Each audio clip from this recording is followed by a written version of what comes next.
J'aimerais entendre Yannick Labrie là-dessus, parce que si on parle du privé, c'est certain que lui est interpellé par ça. À l'Institut économique de Montréal, vous êtes des promoteurs du privé dans la santé.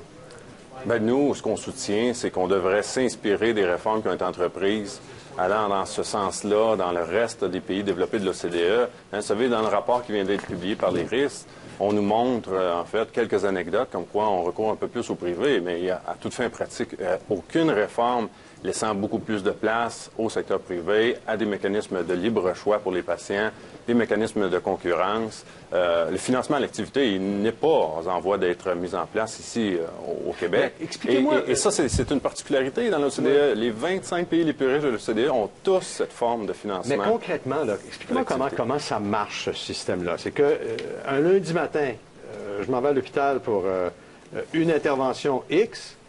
Le comptable de l'hôpital a inscrit, OK, pas de scie, ça va coûter 850 $. Il appelle à Québec et il dit, OK, cette semaine, tu vas m'ajouter 850 $. Comment ça fonctionne, le financement, à la pièce et au client? Bien, il faut établir d'abord qu'est-ce qu'il en coûte de traiter un patient. À l'heure où on se parle, on est dans l'obscurité la plus complète. Les hôpitaux, bon, quelques-uns en fait, savent combien peut coûter telle intervention, mais de façon générale, on travaille à l'aveuglette. Avec un financement à l'activité, effectivement, l'argent suit le patient. Alors, si un établissement parvient, par la qualité des soins qu'elle offre, à attirer plus de patients, elle en est récompensée en conséquence. Une fois par année, on voit les budgets? En fait, c'est ça pourrait être ça? Ça pourrait ressembler à ça? Non. À l'heure où on se parle, c'est ce qu'on fait. Hein. On ajuste les budgets une fois par année en fonction global. Mais c'est global. Et plus un hôpital, par la qualité des soins, attire des patients, ben, c'est l'étranglement financier. Hein. Donc, on a tout intérêt à rationner les soins. Et c'est pour ça qu'on a des files d'attente comme nulle part ailleurs dans la CDE. Parce que gérer les files d'attente, c'est compliqué, ça aussi. Parce que si le budget il est X pour les opérations du genou, ben là, si j'ai 2 fois plus de patients sur la liste, puis mon budget il est bloqué, oui. Je suis pris, là. Et je crois qu'il n'y a pas aucune raison. D'ailleurs, les gens du réseau nous le disent, les médecins, les syndicats, les gestionnaires nous font des confidences. Ils le savent ensemble, qu'est-ce qu'on pourrait faire pour avoir une fonction publique, un réseau public efficace. Mais comme une inertie, comme vous disiez, et probablement qu'une des causes, je le disais plus tôt, la fameuse centralisation dont on n'a toujours pas été capable de se départir. Mais pourtant, quand on a créé le réseau des agences régionales et tout, le but, c'était ça, c'était d'être plus près du plancher de l'hôpital. Pourquoi ça n'a pas marché? Tant la régionalisation que même la localisation avec les CLSC à l'époque, on a essayé à quelques reprises de décentraliser le réseau. Et à chaque fois, pour toutes sortes de va-et-vient administratifs qui se sont faits, on a échoué à le faire. Donc on se retrouve effectivement avec un système qui est aussi centralisé qu'avant, mais qui s'inspire beaucoup plus des pratiques du privé. C'est un peu l'élément qu'on apporte aujourd'hui.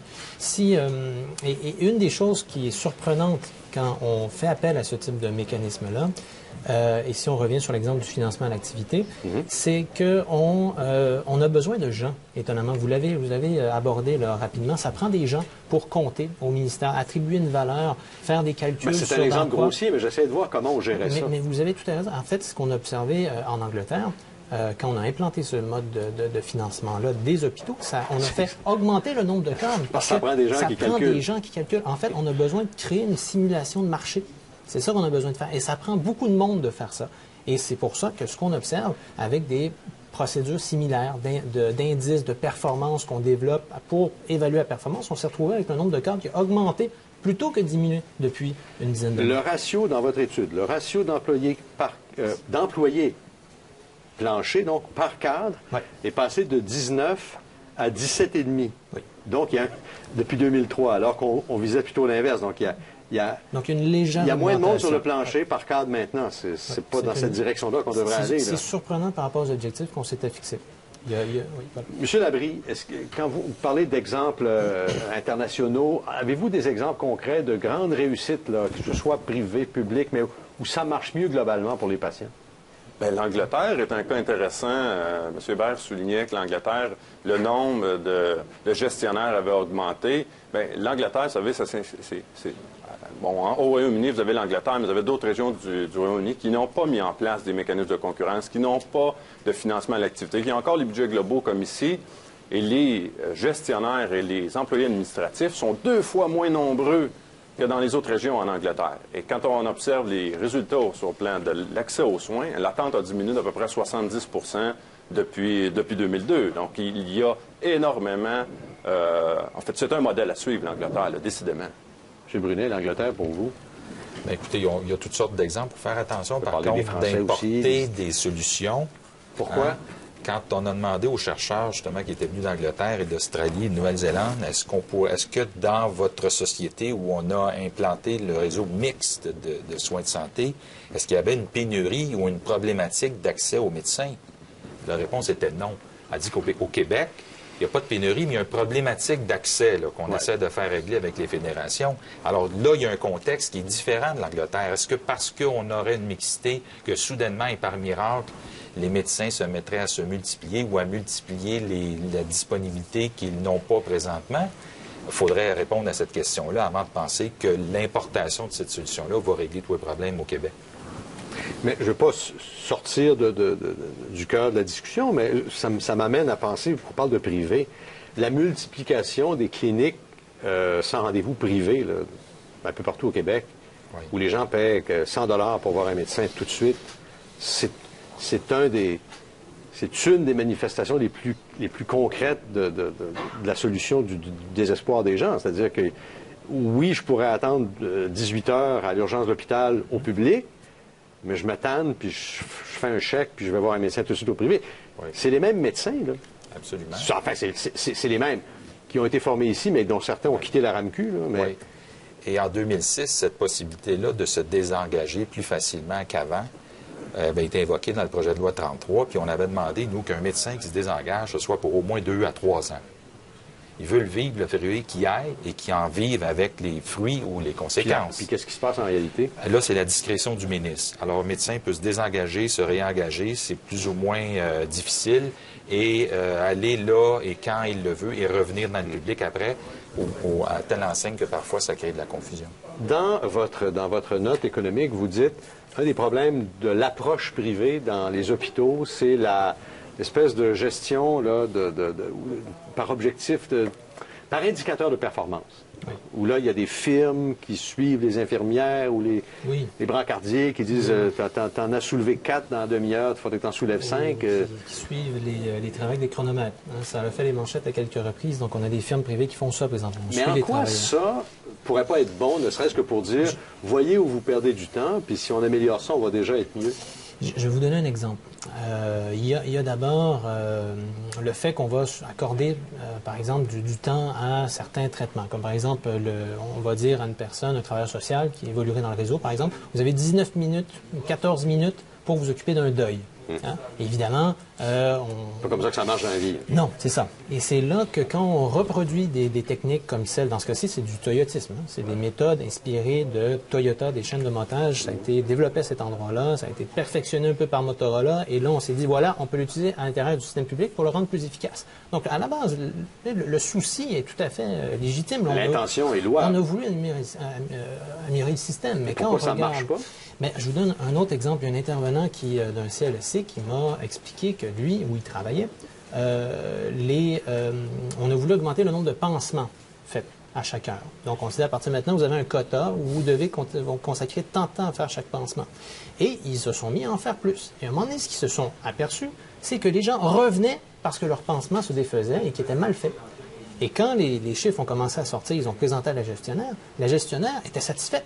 Mais c'est merveilleux. On réussit à multiplier le nombre d'actes médicaux. C'est la quantité, pas la qualité. Voilà. Donc il faut faire attention à comment qu'on définit l'efficacité. Mais vous, pour en arriver à ces conclusions-là, le privé, c'est pas bon, puis on a trop centralisé, bon, êtes-vous, donnez l'exemple du travailleur à qui vous avez parlé, mais vous êtes-vous déguisé en patient? Êtes-vous allé vivre à l'hôpital pendant quelques jours? Avez-vous... On n'a pas fait ça. Avez-vous juste lu ça dans des livres? Ou... Ben, ce qu'on a fait, c'est comparer les moments où on a bâti ce système-là. Parce que c'est ça d'intéressant de voir l'effet de contraste. Entre quand Castonguay-Nepveu ont fait cette espèce de grande commission qui a duré 5 ans, où on a voyagé jusqu'en Europe, on disait quel est le système qu'on a fait au Québec. Ça, c'est en quelle année, ça? Ça, c'est fin des années 60, début 70. OK, là, au tout début. Là. Oui, vraiment, qu'on a construit ce réseau-là. À l'origine, Vraiment avec, et ce qu'on visait, c'était l'accessibilité, c'était la gratuité, c'était l'universalité. Donc, oui, parce qu'il y avait un gros problème aussi. Une famille pouvait faire faillite parce que le père s'était fait opérer. Oui, mais des questions comme l'université aujourd'hui, avec lesquelles on est en train de un peu se détacher, on est en train de rompre avec cet idéal-là, alors que c'est ça qui est en jeu quand on parle des gens qui vont devoir aller dans une clinique privée parce qu'ils ont les moyens de le faire. Ceux qui n'ont pas les moyens d'y aller, vont être obligés de s'en priver. Mais l'autre problème, c'est que même si tu as les moyens de le faire, on paie d'un côté puis on paie de l'autre. De quelque part, il faudrait arrêter de payer. Ou bien c'est un ou bien c'est l'autre. On ne peut pas payer une tonne d'impôts pour la... Et c'est quoi, 40 du budget, là, la santé au Québec? Ça va être 60 si on ne fait rien dans 10-15 ans. Il y a quelque chose... On a beau le dire, là, mais la réalité, c'est ça. Le mur, il se rapproche. L'efficacité, ça se mesure dans des activités de management. Et quand le management n'est pas capable de montrer l'exemple en demandant à ses propres employés par une firme privée de calculer le temps qu'ils passent, quand tu ne peux pas montrer l'exemple comme manager, quelle que soit l'étude que tu veux implanter, tu n'es pas crédible. Mais non. Et à cause des chiffres actuels dans le réseau sur les cadres, c'est sûr que toute initiative de ce fait-là ne sera pas crédible. Et en plus, ce sont les gens qui servent le patient à qui on fait ce genre d'exercice-là. Justement, on va écouter quelqu'un qui sert les gens. Claire Monteau, elle est présidente de la Fédération de la santé au Québec, mon syndicat, 7000 infirmières ou infirmiers auxiliaires. Elle estime que l'IRIS fait le bon constat dans son étude. Est-ce qu'on s'entend sur les solutions? On va l'écouter. Il y a plus de crainte que jamais et à toutes les fois qu'on dénonce ou que la situation s'accentue, exemple le temps d'attente dans les urgences ou les soins à domicile qui livrent pas la marchandise, pourquoi? Bien là, on réengage une firme, on restructure un nouveau questionnaire, on engage une firme, on rajoute un poste pour évaluer les critères, analyser les statistiques, pourquoi c'est arrivé. Allez le voir, le monde sur le plancher, les travailleurs, les travailleuses, ils vont vous dire, c'est parce que moi, j'ai des patients aux soins à domicile qui ont besoin d'inhalothérapeute, ça coûte cher, ils ont coupé 2 postes, puis ils nous demandent de se réorganiser. On ne gère pas des statistiques. Les patients ont besoin de monde sur le plancher. On a dit que le gouvernement n'a plus l'argent. Bien, il l'a mis où, l'argent? Les compagnies pharmaceutiques, les firmes privées, j'en ai parlé. Mais quand on continue à laisser sous-entendre qu'on n'a pas d'argent dans le réseau public, alors que la population est claire quand on lui questionne, ils veulent avoir des soins. Des soins humains, des soins de qualité. Et on a, semble-t-il, de moins en moins d'argent parce qu'hier encore, c'est la Caisse, l'association là, des gestionnaires de centres hospitaliers notamment, qui arrive en disant au ministre Marceau, 3 jours avant le budget, il va manquer 1,2 milliard. Qu'est-ce qu'on va faire? On va poser la question à nos 3 invités au retour de la pause. Lundi, l'Association québécoise d'établissements de santé et de services sociaux, on l'apprenait lundi par Le Devoir, mais c'est un document qui avait été envoyé au ministre de la Santé quelques semaines plus tôt, nous révélait que ceux qui dirigent les établissements de santé, les hôpitaux, disent, écoutez, on a identifié un trou d'1,264 milliard qu'il va falloir combler là, dans les prochains mois, dans la prochaine année, parce que on n'arrive pas, on a déjà fait le ménage, on a déjà éliminé 627 millions de dollars en dépenses. Vous ne pouvez pas nous en demander plus, on fait tout ce qu'on peut, mais on a donné trop d'augmentation de salaire aux médecins. 530 millions l'année passée, 540 millions en 2014. Rien que là, il y en a pour plus d'1 milliard. C'est une erreur que le gouvernement a faite. On va demander à nos invités ce qu'ils en pensent dans ce grand gouffre qui est la question de la santé. Yannick Labrie de l'IEDM, est-ce qu'on est trop généreux avec nos médecins? Ouais, à savoir si on est trop généreux. Effectivement, il y a eu une augmentation qui a été fort importante dans les dernières années. Chose certaine, c'est que globalement, on dépense beaucoup d'argent. Depuis 25-30 ans, on injecte toujours plus d'argent dans le système et l'attente est toujours plus grande aussi. Alors, il faut trouver des solutions ailleurs. Et puis, c'est par des mécanismes de concurrence. Hein. Vous savez, dans un système qui est monopolisé par l'État, le gaspillage n'est pas pénalisé. La qualité médiocre des soins n'est pas pénalisée. Et pour vous, l'outil de mesure ultime, c'est de mesurer un hôpital contre un autre? Ben, il faut que ce soit les patients qui puissent déterminer l'endroit où ils veulent obtenir le traitement. Et ça, c'est en fonction justement de la qualité qui leur sera fournie de soins. Alors, si les gens ont cette possibilité-là, ils vont aller vers l'endroit où les soins sont de meilleure qualité et c'est ces établissements-là qui vont être récompensés. Et si les soins ne sont pas adéquats, ben ils vont être pénalisés. Et si on fait du gaspillage, on va en être pénalisé. Alors, c'est dans un contexte comme ça. Il faut s'inspirer aussi des réformes à l'étranger. M. Hébert, vous y croyez pas vraiment à cette hypothèse, cette solution-là? Cette mise en concurrence-là, non, on n'y croit pas. Et on Pourquoi?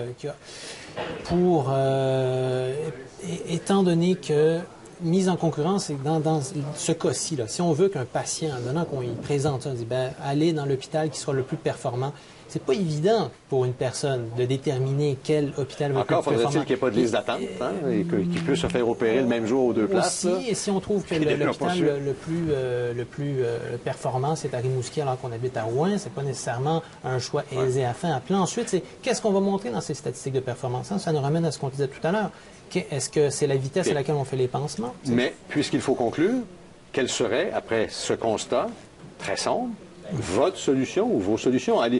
En avez-vous des idées de ce côté-là, l'IRIS? Au niveau des coûts, on va publier plus tard cette année parce que c'est une grosse question. On est en train de s'y intéresser. Mais ce qu'on peut déjà dire avec ce qu'on publie aujourd'hui, c'est là où on a mis du privé, ça s'est avéré plus coûteux. Que ce soit les médicaments, que ce soit les partenariats publics-privés pour les CHU, que ce soit pour la clinique Rockland, pour les chirurgies, on s'est aperçu que ces aventures-là avec le privé se sont avérées plus coûteuses. Pour les contribuables? Pour le système ou encore pour, oui, effectivement, les dépenses de santé. Je vous vois là, faire un petit nom de la tête, là, M. Je donne raison à la Caisse en partie, parce que depuis 2004, la Commission des droits, 2008, la protectrice des citoyens, 2012, le vérificateur général, le budget de la santé est sous-financé. Mais là, s'arrête mon appui à la Caisse, parce qu'il y a tellement de ménages qui n'ont pas été fait, les rapports sont troublants et accablants sur comment fonctionne pas si bien que ça. La Caisse, là, c'est les patrons d'hôpitaux? Ouais. C'est une sorte de syndicat des établissements de soins de santé. Mais eux, n'auraient-ils pas pu et dû nettoyer leur propre terrain de jeu? C'est l'invitation que l'on fait. Ils disent l'avoir fait, là. Oui, mais à notre avis, c'est pas assez. Pas avec la commission parlementaire qu'on a eue encore la semaine dernière, où ils proposent des questions comme « Que devrions-nous faire pour améliorer les soins en CHSLD? » alors qu'il y a 10 rapports là-dessus qui leur disent quoi faire. Et ça ne se fait pas depuis 10 ans. Oui, ça, c'est un autre problème. Il y a de l'argent, là, M. Poitier, il y a de l'argent. On pourrait aider l'un puis en aidant l'autre. Oui, puis on n'aurait pas besoin de faire des choix comme la présidente directrice générale de la Caisse nous demande de faire si on faisait un vrai ménage. Oui. Mais à leur défense, il y a un problème d'imputabilité aussi dans le réseau, on en a déjà parlé. En 10 secondes, est-ce qu'on peut encore maintenir un système de santé universel public au Québec? Oui, Oui. absolument. Si on s'en tire, c'est comme ça qu'on va faire. Nous aussi, on le croit. M. Labrie, est-ce qu'on peut encore avoir un système public-public ou vous n'y croyez plus du tout, vous? Bien, le système peut demeurer universel avec une participation accrue du privé. Merci à vous trois. C'est la fin de l'émission. À bientôt.